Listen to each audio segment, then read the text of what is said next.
থানাতে আছি গত 9 তারিখ রাত্রেবেলা এই 7:30 থেকে 8টার মধ্যে কিছু মুসলিম যুবক উশৃঙ্খল তারা আমাদের পাড়াতে ঢুকিয়েছেরা মিনিমাম 5-6টা বাড়ির মধ্যে মানে দাও নিয়ে অনেক কিছু অস্ত্র নিয়ে সেটা ঘরে ঢুকিয়েছেরা ঘরের অনেকের ঘরের দরজা ভেঙে দিয়েছে অনেকের গেট ভাঙছে ভাঙনে তারা মানে বাড়ি ঘরে যে মহিলা তারা আসলো তারা প্রচণ্ড ভয় পাইছে।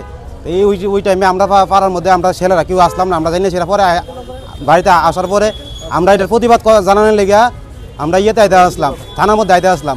তো আমরার মধ্যে এই টাইমে দুর্গাচুমির থেকে একজন দারোগা গেছে পরে আমরা পুরো ঘটনা জানাইছি পরে তাই না জানিয়ে সেটা এখন পর্যন্ত কোনো এটার কোনো ইয়ে করছে না এটার তদন্ত করছে না আর কোনো কিছুই করছে না। আজকে 13 তারিখ আজকে পর্যন্ত এখন পর্যন্ত কোনো তারা কোনো ইয়ে নিছে না এটার। আমরা অভিযোগ করছি 9 তারিখ রাত্রে ভালোই এটা থানাতে এসি না থানার থেকে গেছিলো ওই দিনকে তো একটা পরিবেশ একটু খারাপ আসলো যে কারণে আমরা বাইরেছি না আমরা।